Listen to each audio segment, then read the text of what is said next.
Olá, irmãos, a graça e a paz. Hoje nós vamos dar continuidade ao nosso estudo sobre discipulado, falando sobre quando alguém está convertido. Nas aulas anteriores, nós falamos um pouco sobre a conversão, que é a decisão, de vida que torna uma pessoa salva mediante a obra redentora de Cristo. Mas hoje nós vamos detalhar um pouco sobre sobre a conversão verdadeira da pessoa, né? Então, muitas pessoas podem achar que porque elas trocaram de religião, trocaram de denominação, elas estão já convertidas. Mas isso não é tudo, não é?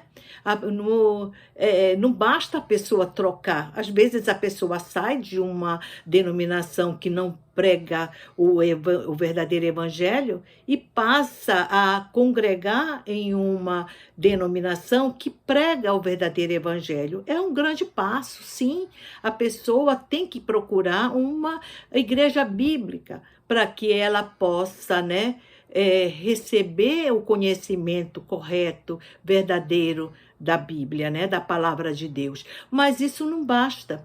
É necessário que haja uma mudança na pessoa, uma mudança no interior dela, uma transformação de vida, A conversão, ela vem através do arrependimento e da fé.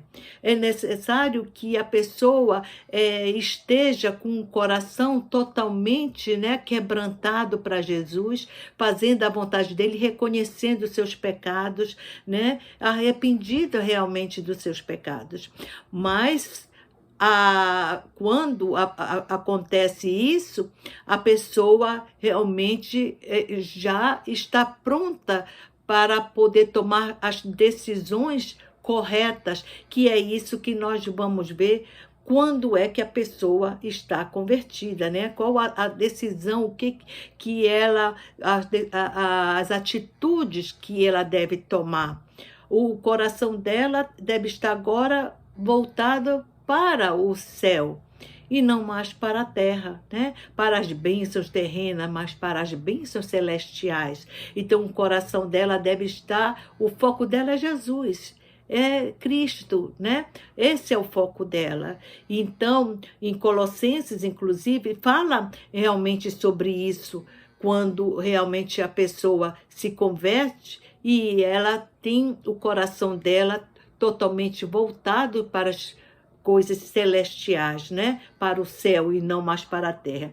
Veja o que diz Colossenses. Ele diz assim: portanto, se for no Colossenses 3, de versículo de 1 a 2, ele fala assim: portanto, se fostes ressuscitados juntamente com Cristo, buscai as coisas lá do alto, onde Cristo vive, assentado à direita de Deus. Pensai nas coisas lá do alto e não nas coisas que são daqui da terra. Então veja, quando a pessoa já tem um coração totalmente convertido, arrependido de seus pecados, que crê no Senhor Jesus, ela vai querer olhar, e pensar apenas nas coisas lá do alto.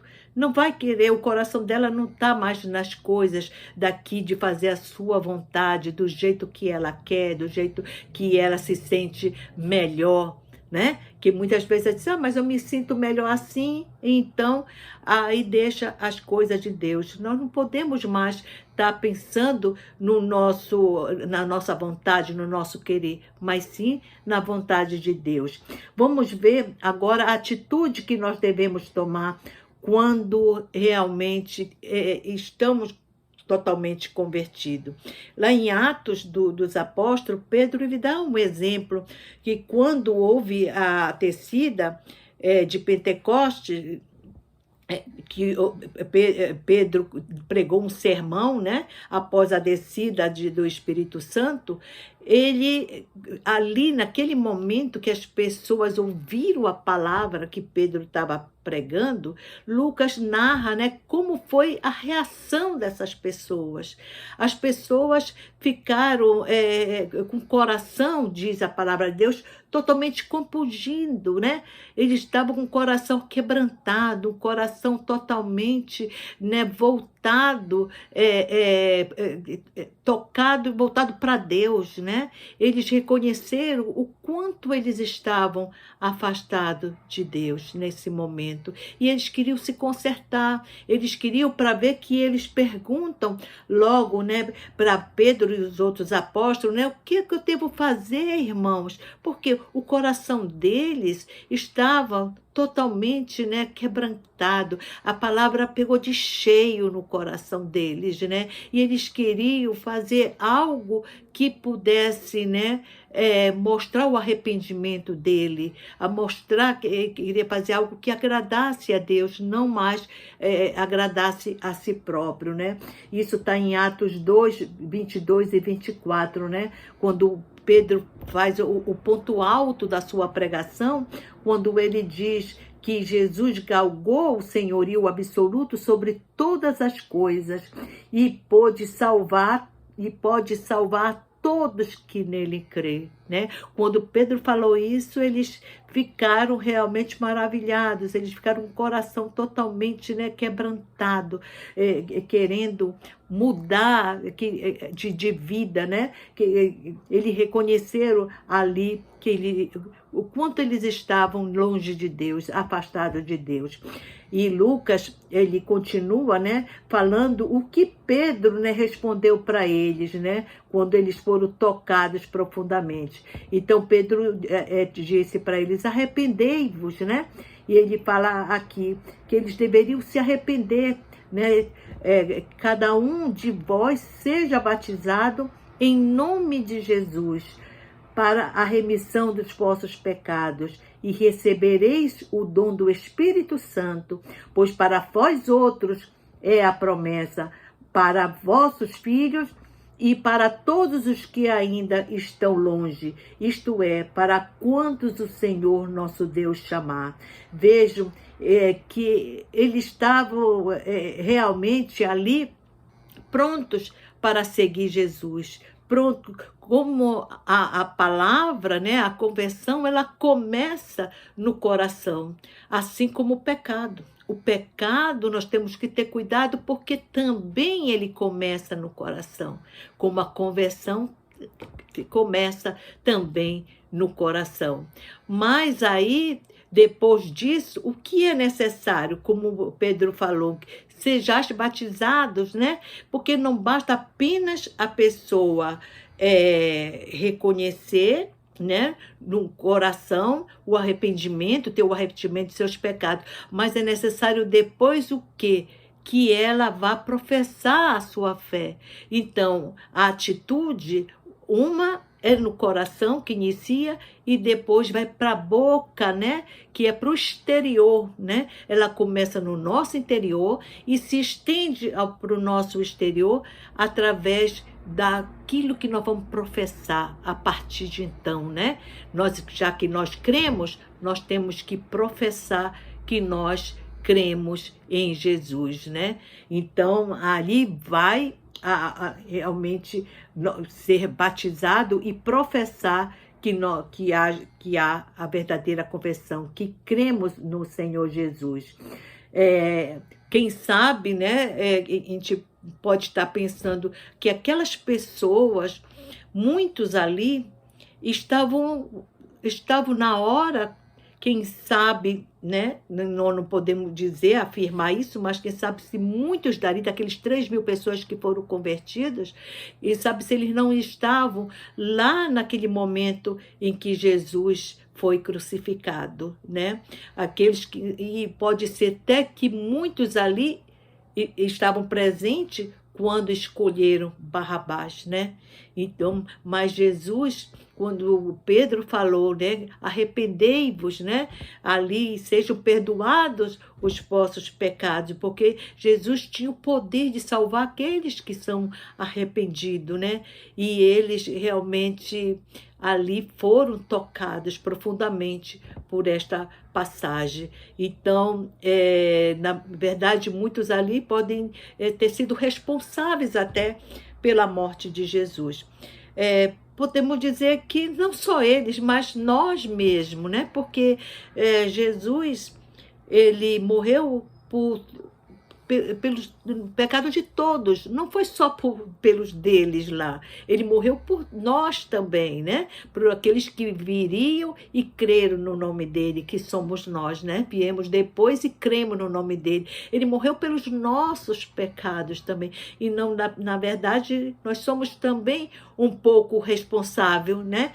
Um pouco não, nós somos responsáveis pela morte de Cristo, né?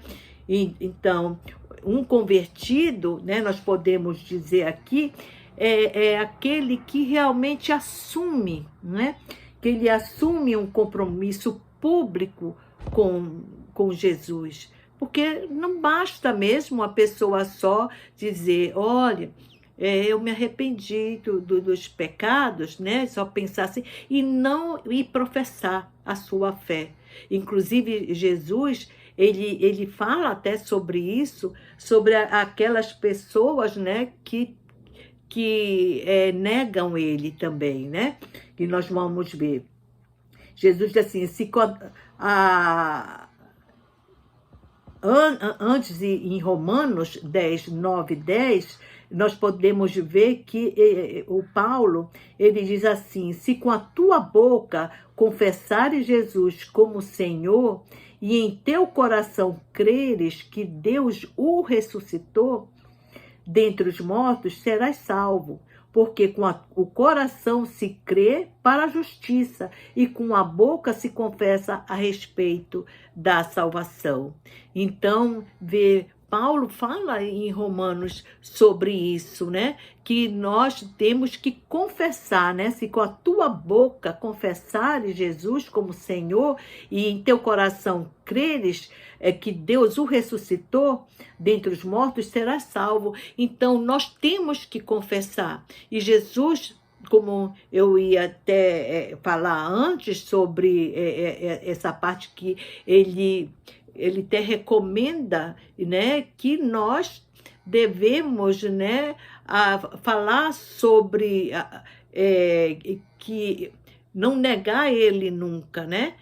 Porque se a pessoa negar, o que vai acontecer? Ele vai também negar diante do Pai.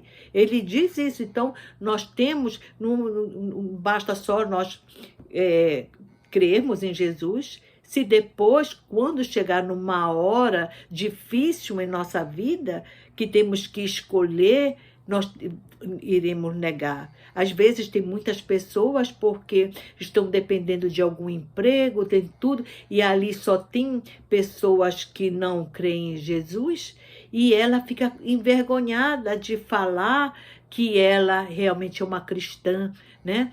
Porque ela tem medo de não conseguir aquele emprego, deles não darem o emprego para ela devido a ela ser cristã, e muitos acabam, né, não falando e negando Jesus, às vezes omitindo, não é nem negando, mas omite, né? Que também isso é um pecado. Então Jesus, ele fala assim para que essas pessoas, ele fala assim, confessar, se alguém, ele diz, portanto, todo aquele que me confessar diante dos homens, também eu o confessarei diante do meu Pai que está nos céus.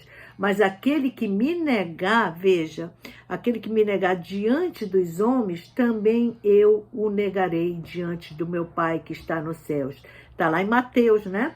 10, 32, 33. Jesus, ele fala, ele diz isso, né? Que se a pessoa negar ele, também ele vai negar, né? Então, as pessoas não podem se envergonhar.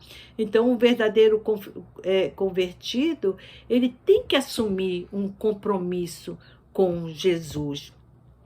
Ele tem que ser, em todas as partes onde ele estiver, em qualquer lugar, ele tem que mostrar que ele é um cristão e confessar, né, que ele é um cristão. Então, a conversão, ela começa no coração, no seu interior, e ela se expande para o exterior, que é na parte das atitudes que a pessoa deve tomar, né? Então, seria com o coração e com os lábios, porque ela vai confessar com os lábios dela que ela tem Cristo. O verdadeiro convertido, ele também tem o quê? Seguir Jesus, né? Muitos pregadores, né, nas igrejas, eles têm esse costume de falar, quem aceita Jesus, né? Não sei se vocês já tiveram essa oportunidade, né, de ver esses pregadores falando, né? Quem aceita Jesus, venham aqui na frente, né? Ou levante a mão, tudo. E muitas pessoas acabam indo lá na frente para com vergonha das outras pessoas que estão ali olhando, né, observando, e ficarem falando, olha, ele nem foi ali na frente, não quer nada com Jesus, né? Então, muitos acabam indo por causa disso, né? Por que as pessoas vão dizer dele, o que vão falar dele, né? E ele, na verdade, não quer nada com Jesus, não quer seguir Jesus, não quer fazer a vontade de Jesus. O coração dele está bem longe, né, disso aí, mas às vezes ele vai. Então, dizer que aceita Jesus, isso não é nada, né? É sem importância nenhuma dizer. Para ver que Jesus, ele não costumava, a gente olhar na Bíblia, ele não costumava falar, né, de dizer isso. Quem me aceita? Quem me aceita? Você não vê Jesus falando isso. Pelo contrário, o que Jesus falava? Quando ele chegava lá, né, por aquelas pessoas que ele ia passando, que ele ia escolhendo para ser seu discípulo, ele dizia, segue-me, né?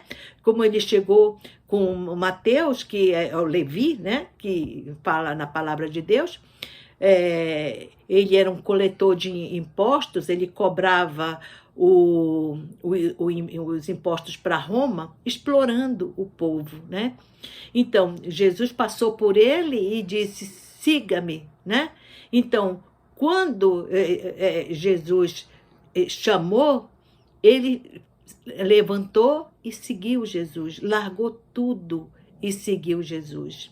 Veja, às vezes as pessoas dizem, mas é necessário, para seguir Jesus, é necessário eu largar meu emprego?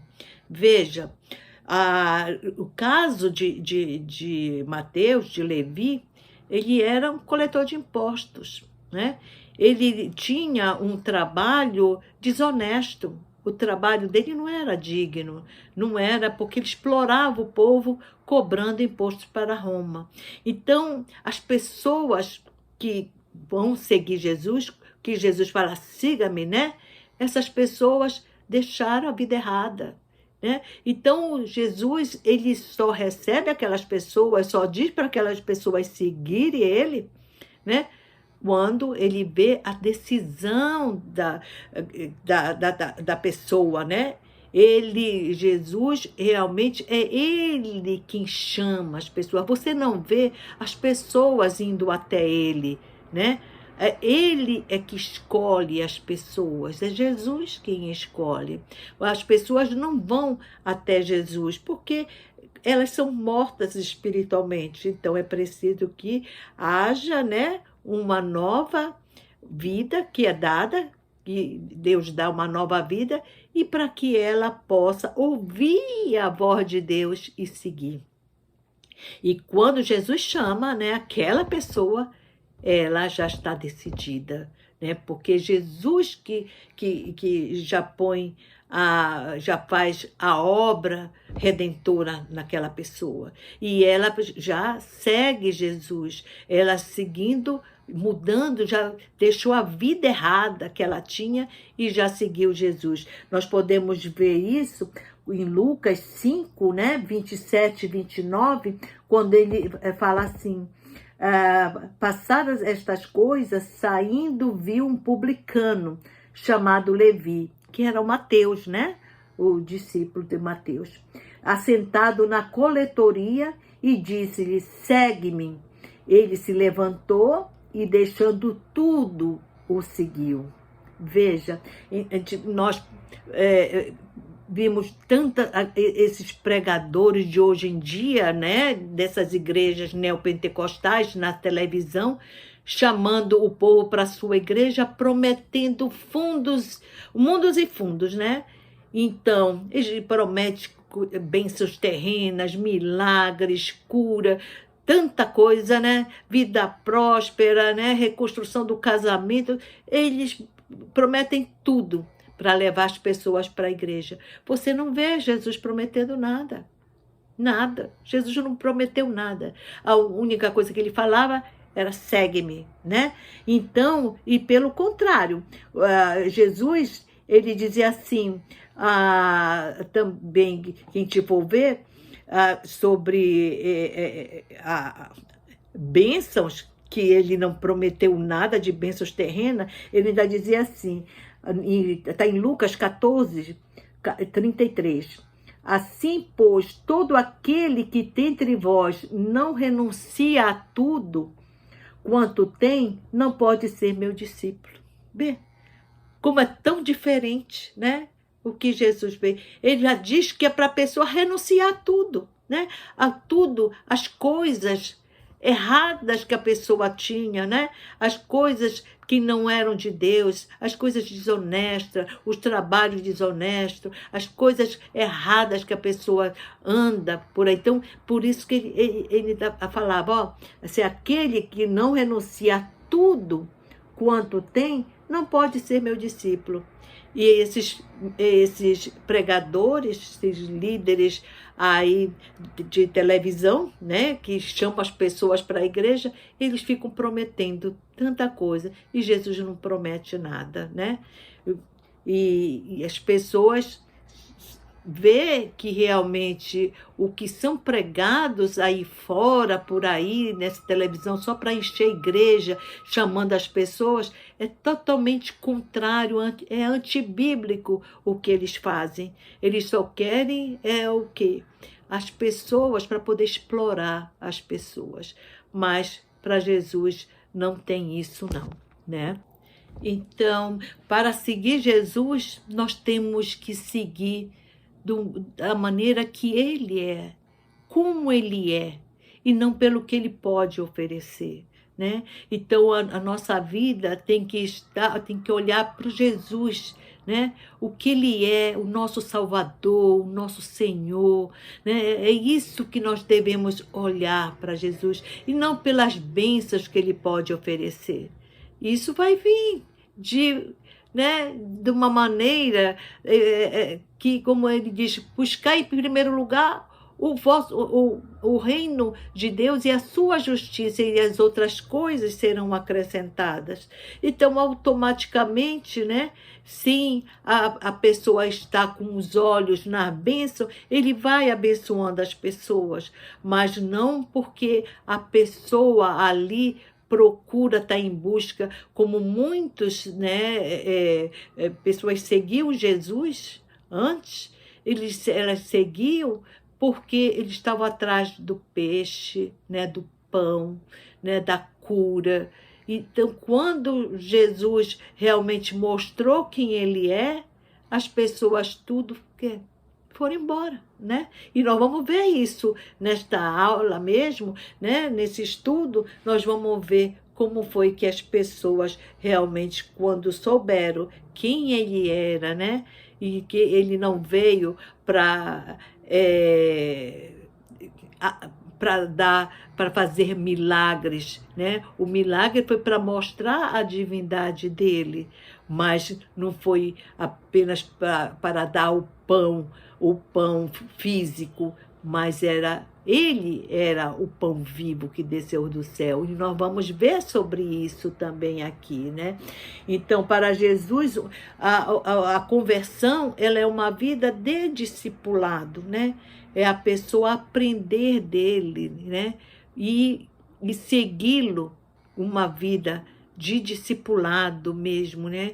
Fazendo a vontade dele, seguindo ele, para a pessoa alcançar a sua vida eterna, né?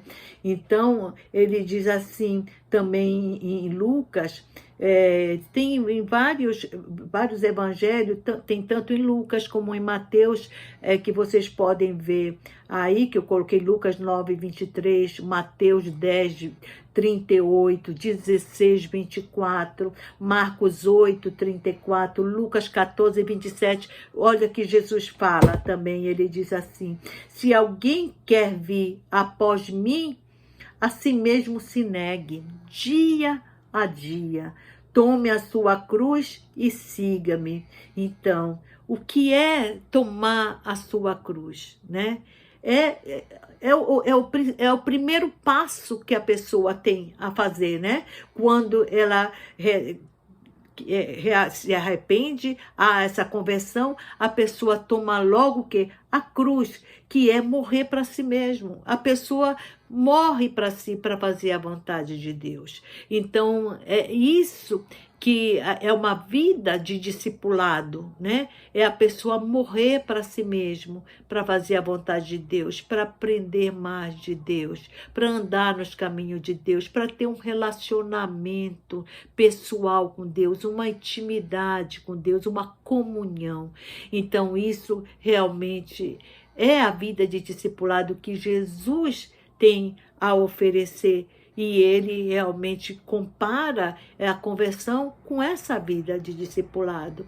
E a partir dali, nós não podemos mais do que olhar para trás. Não tem como nós olharmos para trás.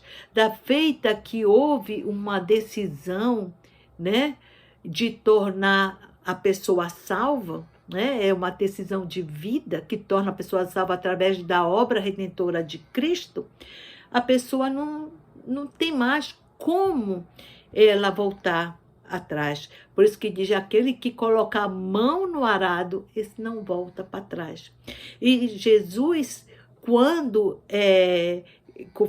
que foi o caso de um daqueles homens que queriam segui-lo, né, que o evangelho conta, e ele disse para Jesus: Senhor, eu quero te seguir, mas deixe primeiro eu me despedir dos de casa. E olha, e Jesus disse que não.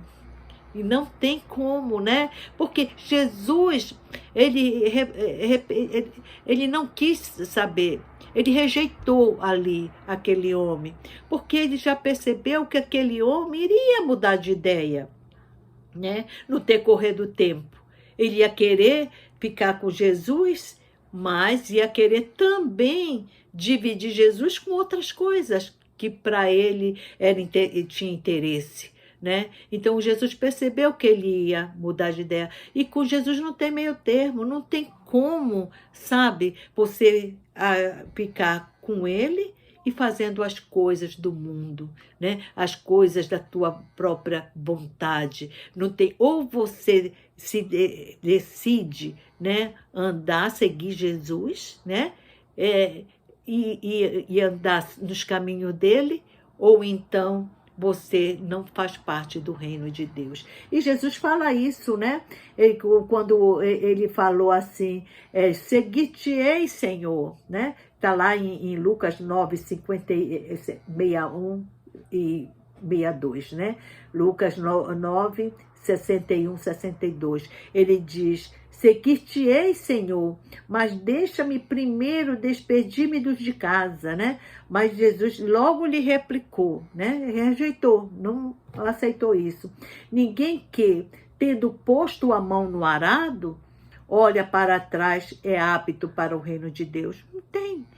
Aquela pessoa que quer fazer a sua vontade, quer dividir Jesus com o seu mundo, né? A sua vontade, fazendo a sua vontade, não tem como. E Jesus rejeita isso, ele não aceita decisões fracas, né?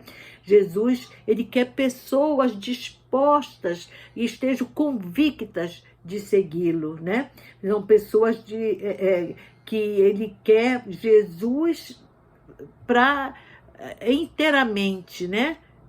Para sempre, não é dividir ele com outras coisas, né? Com outras pessoas. E por isso Jesus, ele fala assim, quem não é por mim, né? É contra mim, né? E quem comigo não ajunta, espalha. Porque Jesus, a pessoa ele só quer, não quer Jesus por completo, né? E Jesus não aceita isso. Então, quem não é por mim é contra mim, Jesus fala. Então, em Hebreus também nós podemos ver que tem um ensino que o autor ele ensina sobre essa parte de retroceder, né? Tem pessoas que tinham pessoas naquela época como existe hoje, né? A pessoa, às vezes, estão aqui, estão numa congregação, elas começam bem, mas depois, quando vê, cadê fulano? Foi embora. Assim, na época em Hebreus, né? O autor ele alertava o povo, né? Ele exortava o povo sobre isso, que haviam pessoas que já não estavam mais congregando aos domingos. E não só não estavam congregando, como muitos tinham se afastado mesmo de Deus. Não era só aos domingos, que era na hora da congregação para louvar, para adorar a Deus, mas elas tinham se afastado mesmo de Deus. Então, em Hebreus 10, 25, ele fala assim, né? Ele diz que as pessoas não deviam deixar de se congregar, né? Não deixando de se congregar. Ele fala, e ele diz assim, porque se vivermos deliberadamente em pecado, depois de termos recebido o pleno conhecimento da verdade, já não resta sacrifício pelos pecados. Pelo contrário, certa expectação horrível de juízo e fogo vingador, prestes a consumir os adversários. Então, essas pessoas que vão para a igreja apenas porque querem alguma bênção, né? Porque estão interessadas não em uma mudança de vida, mas porque estão interessadas em algo, e depois elas acabam saindo, né, da igreja, vendo que não acontece aquilo que elas estão esperando, que o milagre não acontece, elas deixam, quando vê, cadê fulano? Já saíram de lá. Essas pessoas realmente nunca estiveram salvas, né? É uma pena, porque às vezes elas ficam ali, elas se batizam nas águas, tomam Santa Ceia, né? Participam da ceia, mas depois elas largam tudo. E às vezes as pessoas confundem achando, perdeu a salvação. Não perdeu a salvação. Nós não cremos nisso, que uma pessoa salva possa perder a salvação. Porque da feita que Jesus salva uma pessoa, a pessoa persevera até o fim. Porque ela está salva, né? Porque ela é salva, né? Salva por Jesus. Então, essas pessoas não perdem salvação. O que acontece é que muitos que estão ali, ouvindo a palavra, participando, né? Das coisas celestiais ali, e depois largam, vão embora, né? Não querem mais saber de nada. Essas pessoas, na verdade, nunca estiveram salvas. Elas estavam iludidas ali, iludindo as pessoas, achando que realmente, né, elas estavam salvas, mas elas não tinham nada de salvas. Infelizmente, né? Isso muito acontece. Então, vamos ver aqui em Hebreus 10, 29, o que diz sobre essas pessoas que estavam, né, participando das coisas de Deus e depois largaram, deixaram Jesus, foram embora para o mundo, né? Então, em 10:29, fala sobre o castigo do pecado voluntário e diz assim: de quanto mais severo castigo julgaste vós, será considerado digno aquele que calgou aos pés o Filho de Deus e profanou o sangue da aliança com o qual foi santificado e ultrajou o Espírito da graça. Ora, nós conhecemos aquele que disse: a mim pertence a vingança e eu retribuirei. E outra vez, o Senhor julgará o seu povo. Horrível coisa é cair na mão do Deus vivo, né? Isso aí é muito importante. Então, essas pessoas nós podemos considerar como o pecado, né? Que é a blasfêmia contra o Espírito Santo, que é o pecado sem perdão, né? E que a Bíblia também fala, nós podemos ver sobre a blasfêmia contra o Espírito Santo em Mateus 12, 31. Eu vou ler aqui para vocês, Mateus 12, 31. O que ele diz? Por isso vos declaro, todo pecado e blasfêmia serão perdoados aos homens, mas a blasfêmia contra o Espírito não será perdoada. Então, esse pecado dessas pessoas que já tinham uma experiência, né, com Deus, já tinham conhecimento pleno até da palavra de Deus, mas depois largou, foi embora, né? Não quis saber, né? Recusou o único que poderia salvá-lo, que era Jesus, né? E a pessoa realmente deixou de mão, não quis mais saber. Então isso é a blasfêmia contra o Espírito Santo, é o pecado sem perdão. Esse não tem mais perdão, porque o único que poderia realmente levar a Cristo era o Espírito Santo. E ele blasfemou contra o Espírito Santo, porque já conhecia, né, tudo. Nós vamos ter um estudo aqui sobre o discipulado, só sobre esse pecado, o pecado sem perdão, que é o pecado contra a blasfêmia do Espírito Santo, né? Nós vamos falar sobre isso, que é muito importante mesmo. Então, agora, como diz ali, muitas pessoas que estavam ouvindo a palavra de Deus, muitas pessoas também que achavam, né, que queriam Jesus só pelas bênçãos materiais, né?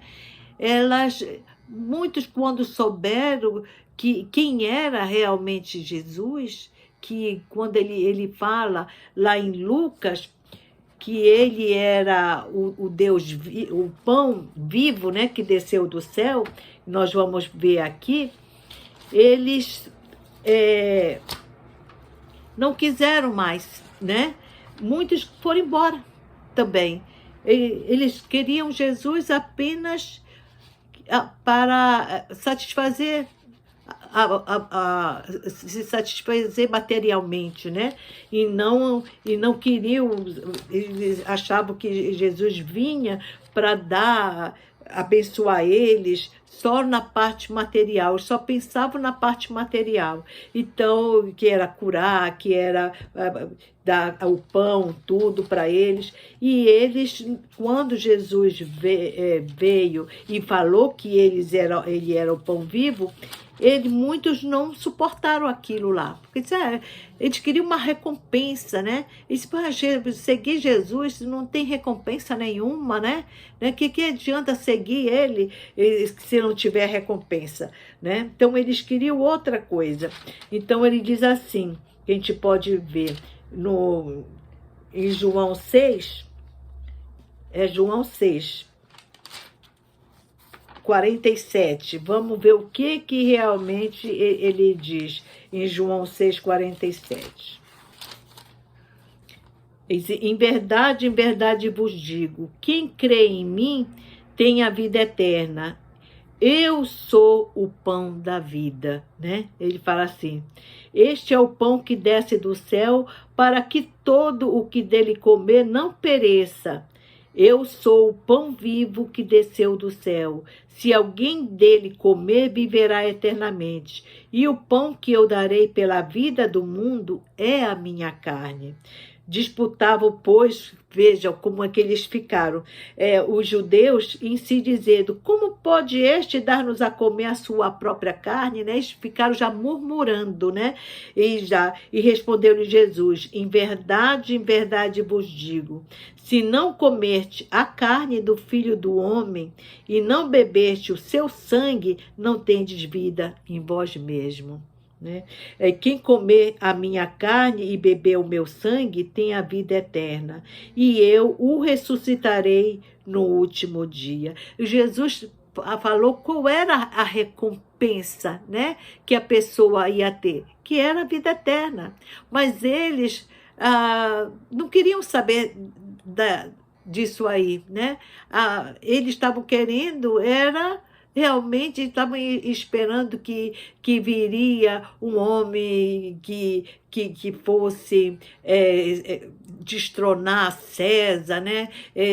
Ali dar o verdadeiro livramento deles lá contra César, contra Roma. E quando ele viu que Jesus não ainda falou até da sua morte, né? Que ele ia morrer. Então, para eles, não interessava mais nada, né? Eles estavam seguindo Jesus porque ele viu os milagres que Jesus viu. Quando ele realmente mostrou para que ele veio, né? Que era a parte espiritual, eles já não quiseram mais Jesus, ele já abandonou. Eles estavam esperando aquele que vinha destronar o César, né? Que ia realmente vencer, dar o livramento para ele. É isso que eles estavam querendo, né? E quando eles viram que não era nada disso, para eles não interessaram mais. Então Jesus, ele continua, ele fala, quem comer da minha carne, beber do meu sangue, permanece em mim e eu nele. Assim como o Pai que vive me enviou, e igualmente eu vivo pelo Pai, também quem de mim se alimenta, por mim viverá. Né? Este é o pão que desceu do céu, e em nada semelhante àqueles que vossos pais comeram, e contudo morreram. Né? Quem comer este pão viverá eternamente. Estas coisas disse Jesus quando ensinava na sinagoga de Cafarnaum. E os discípulos ficaram o quê? Escandalizados, né? Eles estavam totalmente escandalizados. Muitos dos seus discípulos, tendo ouvido tais palavras, disseram, duro é este discurso, quem o pode ouvir? Os próprios discípulos, não os 12, os outros que estavam seguindo eles, não estavam, né, querendo seguir mais Jesus. Diz que dura este discurso, porque também eles estavam esperando uma pessoa que viesse realmente livrá-los, né? Que eles eram um povo que estava nas mãos dos romanos, né? Sofrendo ali na mão dos romanos. E ele disse, esse aí, ele vem me livrar, né? Vai me dar tudo, vamos agora ter prosperidade, não vamos mais viver presos nas mãos dos romanos, né? Nós vamos ter a nossa vitória agora. Mas não era isso, né? Que Jesus não veio para isso. Então, aí muitos dos seus discípulos, tendo ouvido das palavras, falaram isso, né? Mas Jesus, sabendo por si mesmo que eles murmuravam a respeito de suas palavras, interpelou. Isto vos escandaliza? Jesus perguntou para eles. Quem será, pois, se virdes o Filho do Homem subir para o lugar onde primeiro estava? O espírito é o que vivifica. A carne para nada aproveita. Jesus falou, as palavras que eu vos tenho dito são espírito e são vida. Contudo, há descrente entre vós. Jesus, ele sabia que ali havia descrentes, né? Aí ele diz assim, pois desde o princípio Jesus já sabia disso, quais eram os que não criam e quem o havia de trair. Jesus já sabia tudo, desde o princípio, quer dizer, ele estava lá desde o início do mundo, então ele já sabia, né? Quem era que não cria nele, né? E quem era que cria, né? Então, e prosseguiu, por causa disso é que vos tenho dito, ninguém poderá vir a mim, veja, se pelo Pai não lhe for concedido. Veja, se o Pai não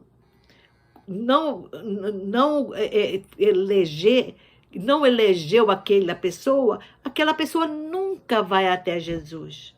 Só vão até Jesus aquele que o Pai deu a ele. Então, se o Pai não deu a ele, não elegeu no início, no princípio, não vão até ele. Então, Jesus ele já mostra aqui. E Jesus já sabia quem eram os dele e quem não era. Porque se o Pai não deu a ele, esses aí vão embora, né? Esses vão embora. Só vão ficar aqueles que o Pai elegeu desde o início do mundo. O Pai elegeu e deu a ele. E aqui João mostra, né, o que Jesus falou. E ele me diz, né, ninguém poderá vir a mim se pelo Pai não lhe for concedido. Então, olha o que aconteceu, né, quando Jesus falou isso. À vista disso, muitos dos seus discípulos o abandonaram e já não andavam com ele, viu? Aqueles discípulos que não eram eleitos, que o Pai não deu a Jesus, foram embora, né? E chegou a hora dele ir embora, quando Jesus mostrou para que ele veio, quem era ele, né? Que ele era o pão vivo que desceu do céu, né? Para salvar aqueles que nele crê. Eles não quiseram, porque eles só estavam interessados nas bênçãos materiais. Era nas bênçãos materiais que ele estava interessado, né? Que eles estavam. Então, Jesus perguntou aos 12, porventura, aí Jesus chamou os 12 apóstolos, aquele que Jesus os chamou. Aqueles, né? Se bem que Jesus já sabia que também entre esses 12 tinha aquele que iria trair ele. Ele já sabia isso, porque, né? Isso já estava desde o princípio também. Então, Jesus chamou esses 12 e perguntou, porventura, quereis também vos retirar, né? Se eles queriam também se retirar. E respondeu Simão Pedro, Senhor, para quem iremos? Tu tens as palavras da vida eterna, e nós temos crido, conhecido que tu és o Santo de Deus. Viu? Então, Pedro, ali pelo Espírito Santo, ele já falou, né? Para onde nós iremos? Se tu tens a palavra, e nós cremos que tu és o Santo, o Filho de Deus. Então, qual seria realmente, né, a recompensa, né, daqueles que realmente têm Jesus, que realmente segue Jesus, que decidiu, né, andar, tomou essa decisão de vida de andar com Jesus, de fazer a vontade de Jesus. E isso só é possível porque foi o próprio Jesus quem o escolheu. Pois Jesus só escolheu aqueles que o Pai deu a ele. Então o Pai deu a ele e ele realmente escolheu aqueles para poder seguir ele até o final, né? Então, ele fala sobre isso aqui. Aí replicou Jesus, não fui escolhi eu em número de 12, contudo, um de vós é o diabo. Então falou assim, né? Porque daqueles 12 tinha ainda um que não era dele, que era o diabo. Porque já estava também determinado desde o início, né? Que um ia trair, que ele, aonde ele ia morrer, né? Na cruz, devido à traição, né, com esse que era Judas que saiu. Por isso que ele diz, contudo, um de vós é o diabo. Ele referia-se a Judas, filho de Simão, ele referia-se a Judas, filho de Simão Iscariotes, porque era quem estava para traí-lo, sendo um dos 12, né? Então, para ver como realmente a palavra de Deus já estava, né, predestinada, determinada desde o início, desde o princípio. Jesus apenas estava cumprindo aquilo que foi o decreto de Deus desde o início, né? Então, as recompensas que nós podemos ver que tem várias, né, vantagens de você seguir a Jesus, né? Tem várias vantagens. Agora, Jesus não quer troca, né? Ele não é uma troca para alguma coisa para seguir ele. Ele não promete a vida eterna em troca de alguma coisa. Não existe isso.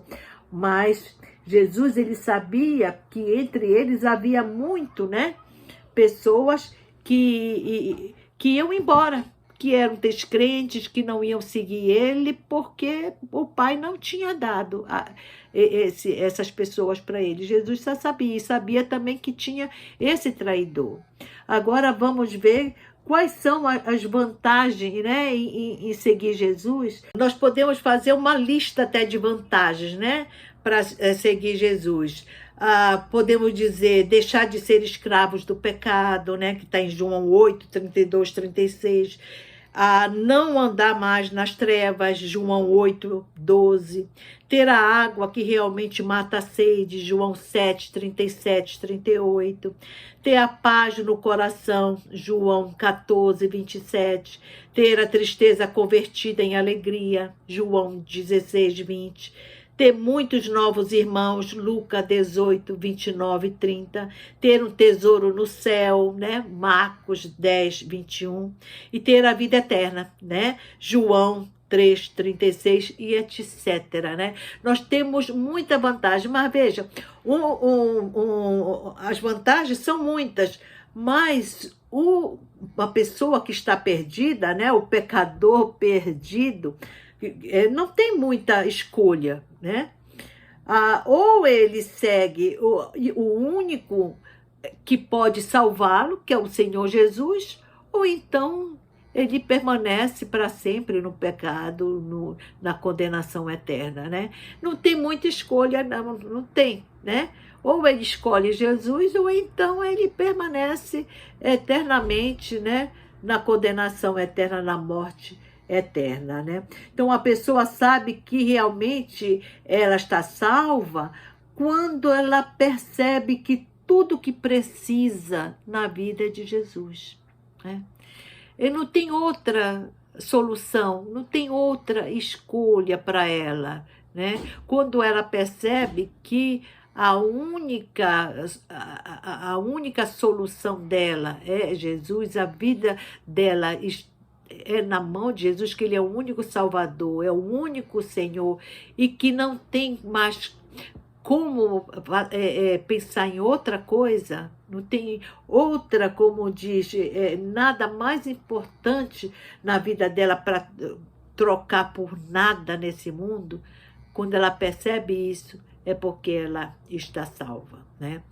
Então, nós terminamos aqui esse nosso estudo, né, quando alguém está convertido, e na próxima semana nós retornaremos com outro assunto, né, sobre a salvação também, que é como ter certeza da nossa salvação.